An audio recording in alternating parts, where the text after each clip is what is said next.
In 20 minutes, a hotel manager's entire life will collapse. Right now, he's kicking a homeless man out of his lobby. He has no idea that homeless man owns the hotel, owns the entire chain, owns 6 properties worth $85 million. His name is Marcus Bennett, and he's about to teach a lesson in dignity. 2 weeks ago, Marcus Bennett stood in his San Francisco penthouse, reading a 1-star review.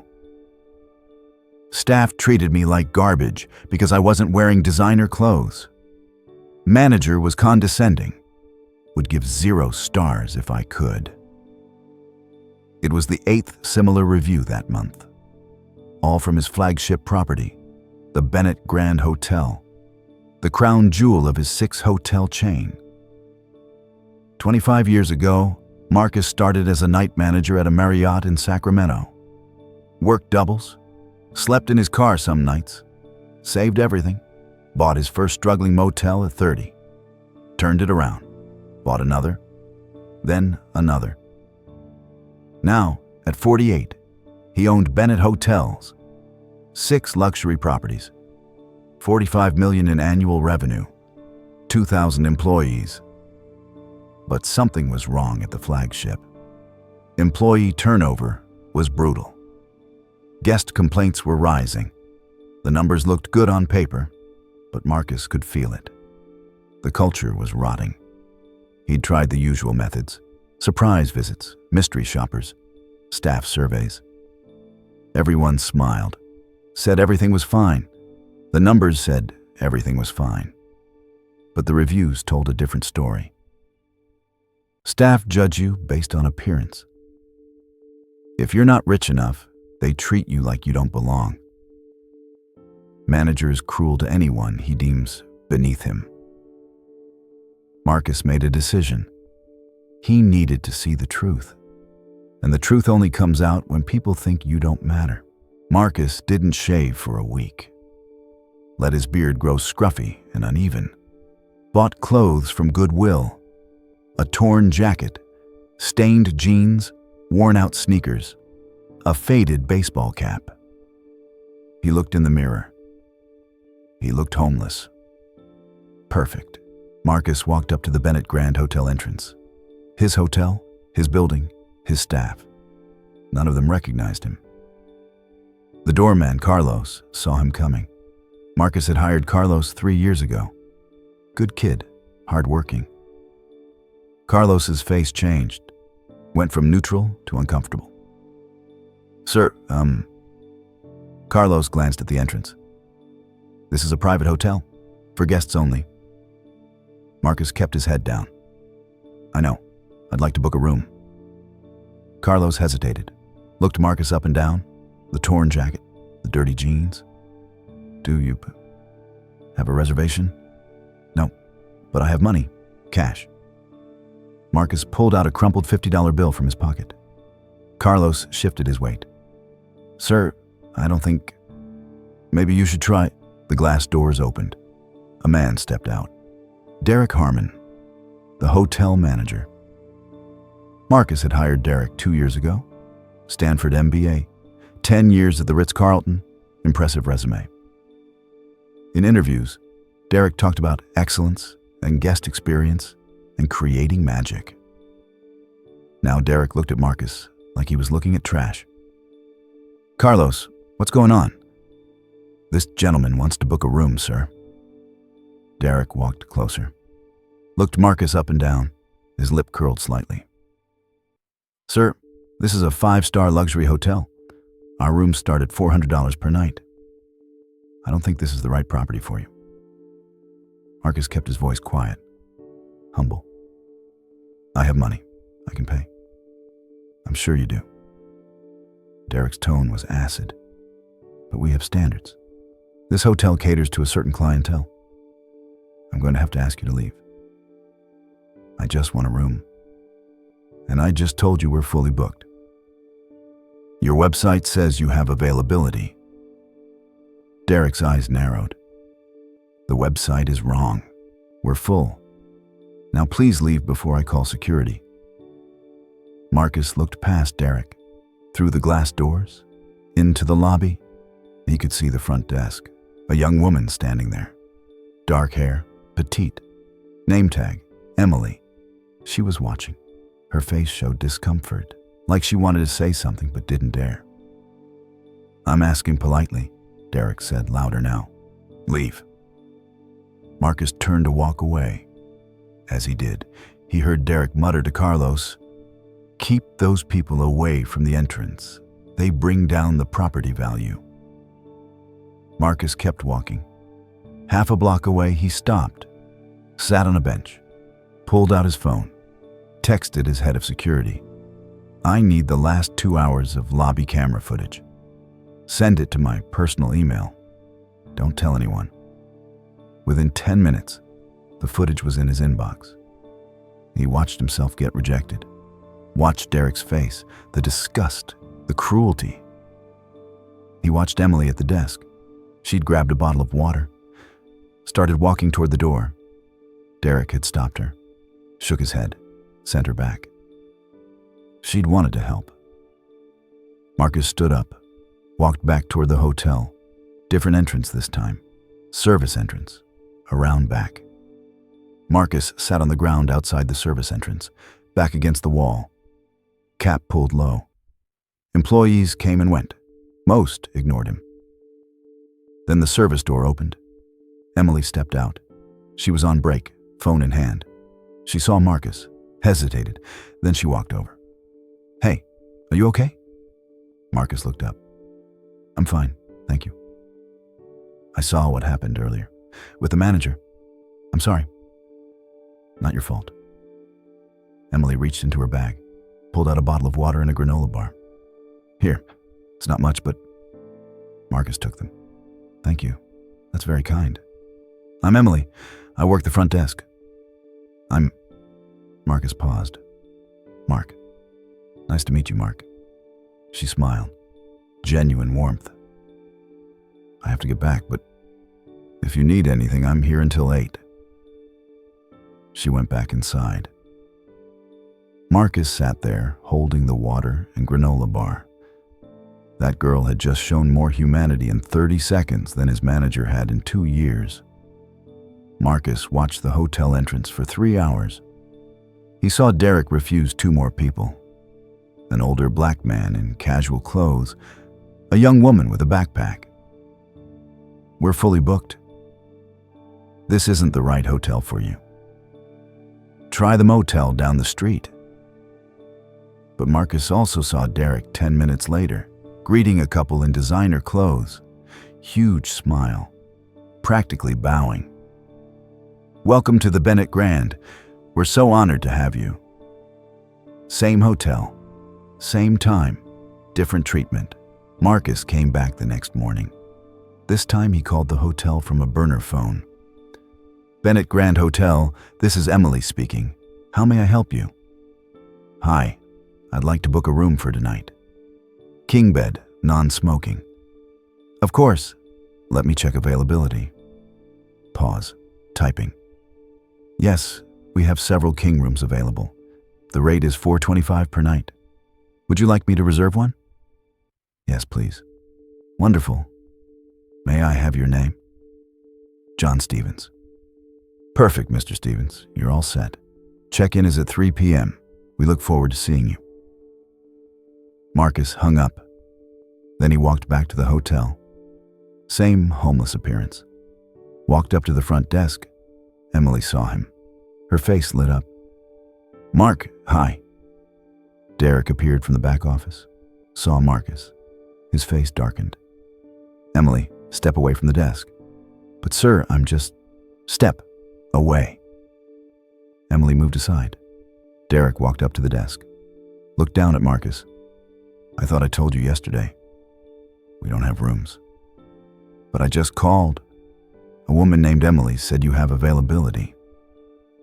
Derek's jaw tightened. "We're full. She said you have several king rooms. The system was wrong. We're booked. Leave. Now." "I can pay." "I said leave." Derek's voice echoed through the lobby. Other guests turned to look. Marcus raised his hands. "Okay, I'm going." As he turned, he made eye contact with Emily. She looked horrified, like she wanted to say something but couldn't. Derek grabbed his radio. "Brad, I need security in the lobby." A large man in a security uniform appeared. Brad Winters, head of security. "This individual is trespassing," Derek said. "Escort him out. If he comes back, call the police." Brad walked toward Marcus. "Let's go, buddy." Marcus left quietly. Outside, he called his lawyer. "I need you to document something. Discrimination, hostile treatment. I have video evidence. We might need it." Marcus went back one more time. He sat outside, on the sidewalk, just watching. Derek came out for a smoke break, saw Marcus, pulled out his phone. Marcus heard him. "Yeah, there's a homeless guy harassing guests. Can you send someone?" 5 minutes later, 2 police officers arrived. "Sir, we got a call about someone causing problems." Marcus looked up. "I'm not causing problems. I'm sitting here. The hotel manager says you've been harassing staff and guests." "I haven't harassed anyone. I tried to book a room. He refused me. I left." The officers looked at each other. "Look, we don't want trouble. Just move along, okay?" Marcus stood up. "Okay. Can I ask you something, though?" "What?" "Is it legal for a hotel to refuse service based on how someone looks?" One officer paused. "Depends. If it's discrimination, no. But hotels can refuse service for legitimate reasons." "What if I told you I called ahead, confirmed they had rooms, and was still refused?" The officer's expression changed. "Do you have proof?" "I have a recording of the phone call and security footage of the manager lying to my face." The officers exchanged glances. You might want to talk to a lawyer about that." "I have one. Thank you, officers." Marcus walked away. He had everything he needed. Marcus arrived at the Bennett Grand Hotel, not as Mark the homeless man, as Marcus Bennett, owner, clean-shaven, hairstyled, navy suit, the version of himself in the corporate photos. He walked through the lobby. Employees did double takes. "Mr. Bennett, we didn't know you were coming." "Good morning. Is the conference room available?" "Yes, of course." "Perfect. I need you to call an emergency all-staff meeting. Everyone currently on shift, 8:30. It's mandatory." "Everyone, sir?" "Everyone. Managers, front desk, housekeeping, security, bellhops, everyone." The conference room was packed. Derek stood near the front, confident. He had no idea what was coming. Emily stood in the back, nervous, probably thought she was in trouble for helping Mark. Brad, the security head, leaned against the wall, arms crossed. Marcus stood at the front of the room. "Thank you all for coming. This will be brief." He pressed a button on his laptop. The screen behind him lit up. Security footage. Monday, 3 p.m. Derek telling Marcus to leave. "This hotel caters to a certain clientele." Carlos, the doorman, looking uncomfortable. The room was silent. Marcus let it play. 30 seconds. Derek's face getting increasingly cruel.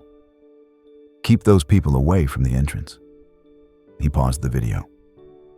"For the past 2 days," Marcus said quietly, "I have been testing this hotel's commitment to the values I built this company on." Derek's face went pale. "I disguised myself as a homeless man. I attempted to book a room. I was refused, not because we were fully booked. We had 7 rooms available, not because I couldn't pay. I had cash. I was refused because of how I looked." He played another clip. The phone call. Emily's voice. "Yes, we have several king rooms available." Then the next clip. Derek, 5 minutes later. "We're full." "That's a lie," Marcus said. and lying to guests is a fireable offense. Derek tried to speak. Mr. Bennett, I'm not finished. Marcus played another clip. Derek on the phone. There's a homeless guy harassing guests. I was sitting on a public sidewalk. I harassed no one. But you called the police on me anyway. He turned off the screen. In 2 days, I watched my manager refuse 3 people based solely on their appearance. I watched him treat guests with expensive clothes like royalty and guests in casual clothes like garbage. I watched him create a culture where staff are afraid to show basic human kindness. He looked directly at Derek. You're fired, effective immediately. Security will escort you out.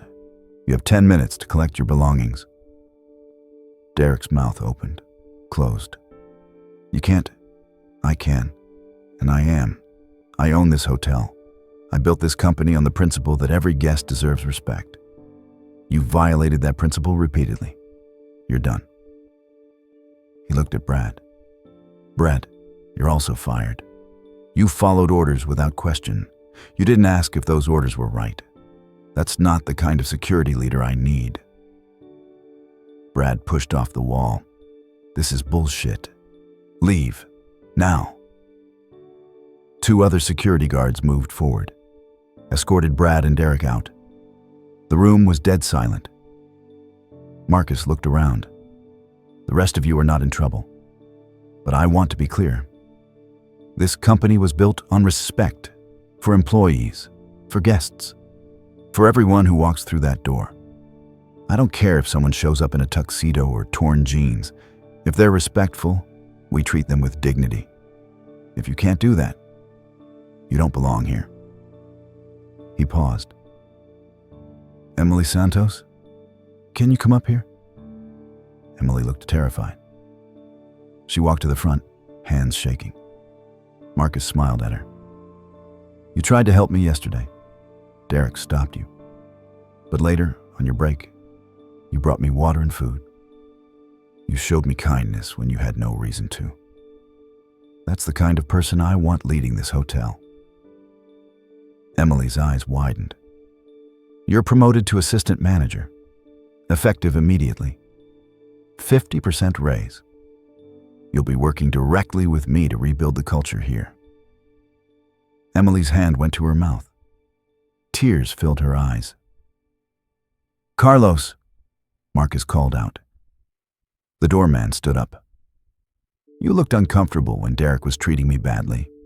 You didn't agree with it, but you didn't know what to do. I get it. Power dynamics are hard, but from now on, if you see something wrong, you report it directly to me. Understood? Yes, sir. Good.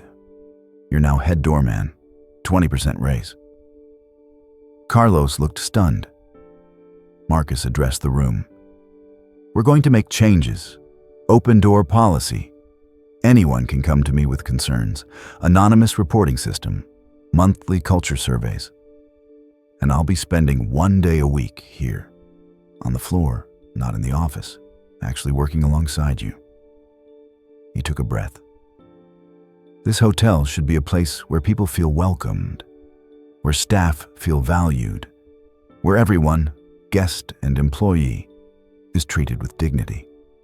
That's the Bennett standard. If we're not meeting it, I want to know. Slowly, someone started clapping. Then another. Then the whole room. Marcus sat in his office with Emily. I still can't believe this, Emily said, tears still on her face. I thought I was getting fired. For showing kindness? Never. Derek always said we had to maintain standards, that we couldn't let certain people in because it would affect the hotel's reputation. Derek was wrong. Standards aren't about excluding people. They're about how we treat everyone. Emily nodded. There's something you should know. Derek wasn't the only problem. Tell me. Christine Vale, the assistant manager. She encouraged a lot of his behavior. She'd make comments about guests, their clothes, their cars. She'd tell us to prioritize high-value guests. Marcus pulled out his phone, made a note. Christine is also gone. Today. Anyone else? There's a few others, but most of the staff are good people. They just didn't feel safe speaking up. That changes now. Marcus called Dr. Patricia Moore, a regular guest who'd witnessed Monday's incident. Dr. Moore, this is Marcus Bennett. I'm the owner of Bennett Hotels. Oh, Mr. Bennett. I actually witnessed something disturbing at your San Francisco property on Monday. I know. I was the homeless man. Silence. You... What? I went undercover to test my staff. What you saw was me being refused service by my own manager. My God.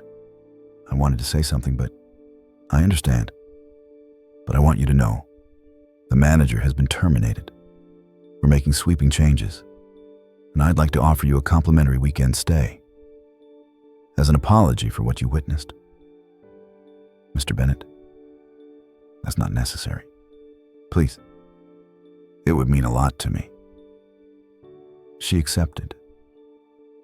By the end of the day, Marcus had called every guest who'd left a negative review in the past 6 months, apologized personally, offered them a free night's stay.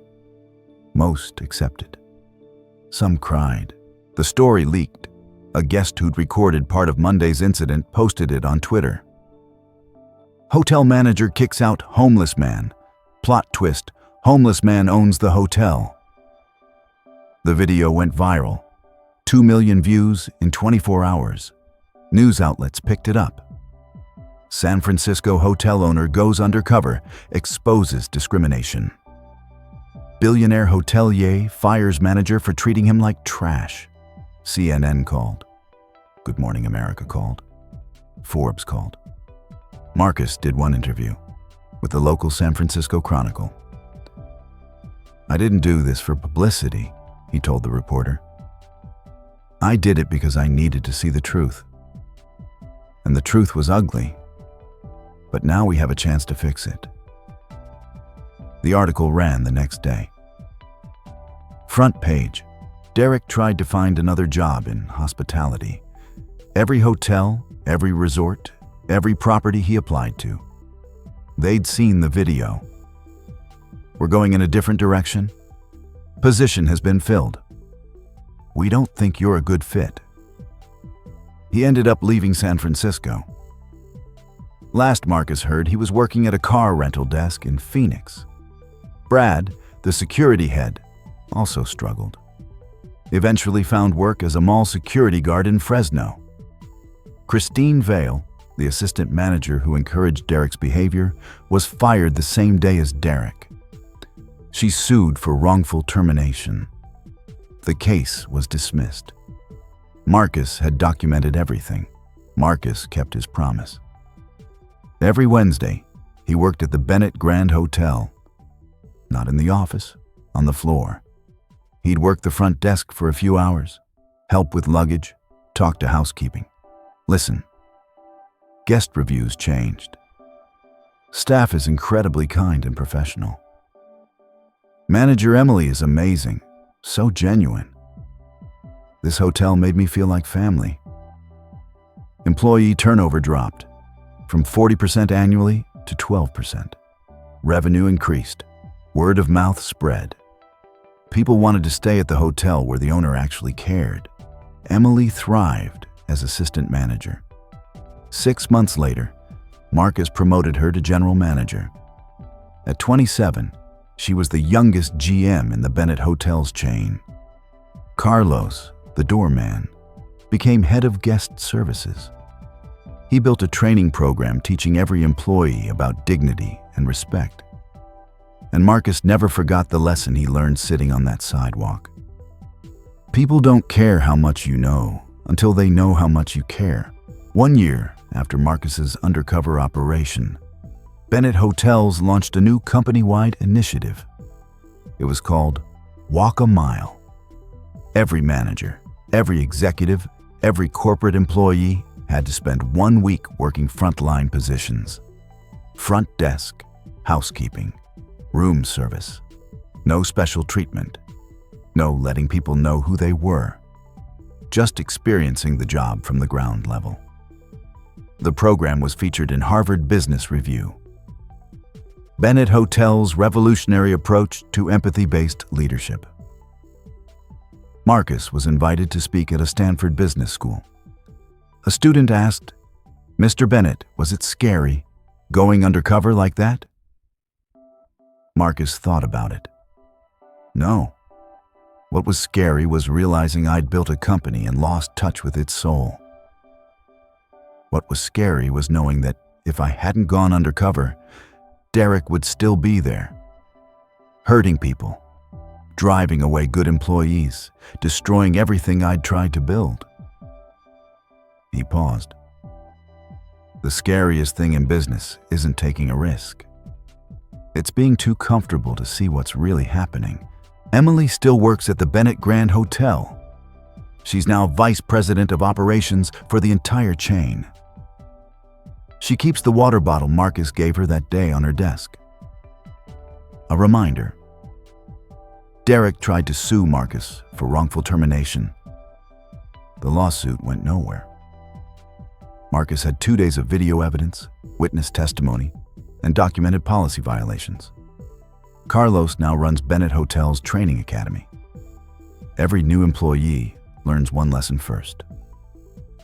Everyone deserves dignity. And Marcus Bennett still works 1 day a week at each of his 6 properties. Not in an office, on the floor. Last month, a guest asked him for directions to the elevator. Marcus smiled, showed her the way, and carried her bags. She tipped him $5. He kept it